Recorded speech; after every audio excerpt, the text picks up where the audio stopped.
Hello everyone. Today I want to share with you how I made these little backgrounds for these cards.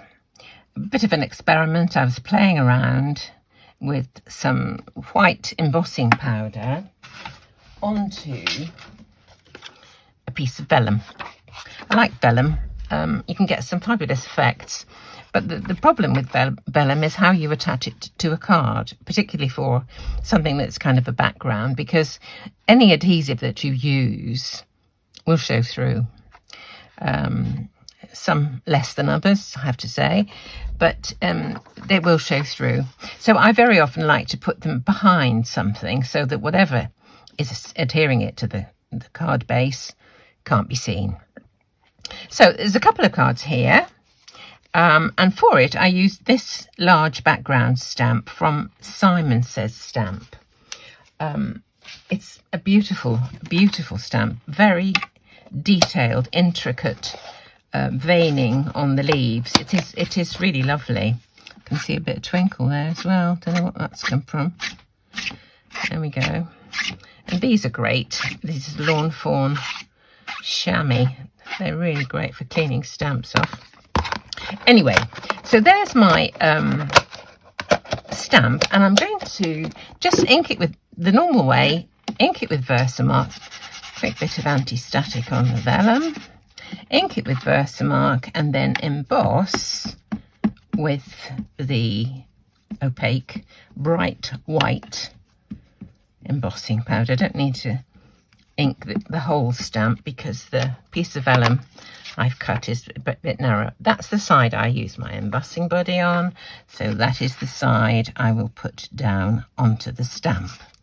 Now, to get it a clear impression all over, I'm just going to cover it with a bit of copy paper and use my, I don't know what they call those things that you can actually buy to use with a stamping platform. I don't know what I really don't know what they are, but this is an alabaster tea light holder, and I just put a piece of felt on the bottom and it works brilliantly. It's also very handy for throwing little odds and odds and ends that I find on my table. There we go. Right, so there I have. That's good. I've got a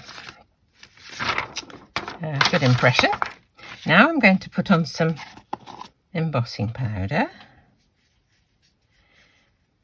liberal sprinkling,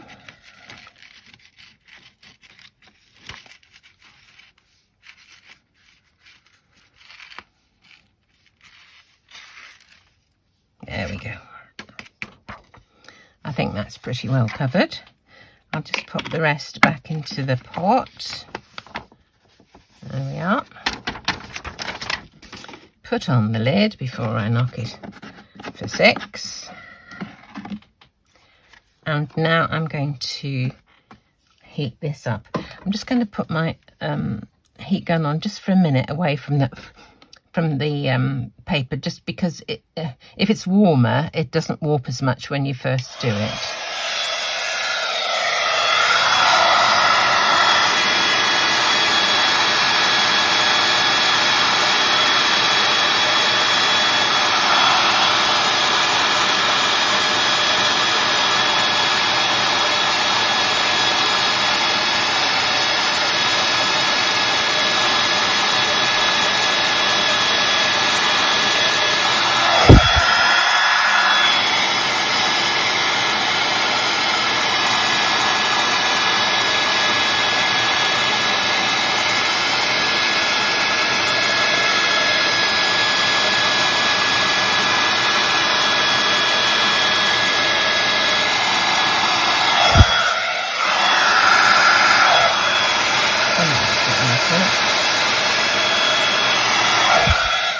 Look like that's got it.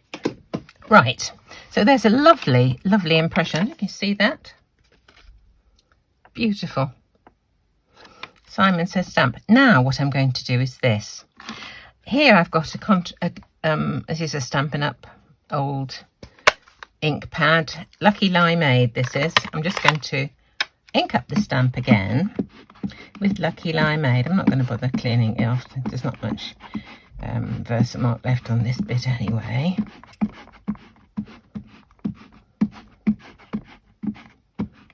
Now, I've got to make sure that normally by the time you've done that, this will be totally dry. If it's still warm and you touch it, you can smudge heat embossing. So if you're going to do a secondary action, just make sure that it is cooled down and as properly set. Now I'm going to put this down and I'm going to stamp on the back of the vellum. Pop it on, cover it with a bit of scrap. This is just copy paper, a failed sewing pattern. I don't know what I did wrong. Printed the wrong size, printed too many or something, I don't know. But this gets used for scrap in due course. Right. And there I have that on the back. Now, if I put that against a piece of white, you can see the effect of the secondary stamping on the back. Now, isn't that pretty? I think that is, I think it's lovely. The one I did before on the card, I used chocolate chip, and it's a really dark colour. I chose it specifically because it's a dark colour, but I thought I'd use a green this time and make it a little bit paler, a bit more interesting. But I think that's so pretty. So now I can use bits of this behind an aperture, whatever. This one is a triple square from Sizzix. It's a Sizzix. I don't know what it came from. It's got another rectangle that those three fit into. Or you can just use nesting dies of squares, circles, anything you like. But if you put it behind, your adhesive doesn't show. So there we go. An interesting background using vellum. So have a go and let me know how you get on. Thanks very much for watching.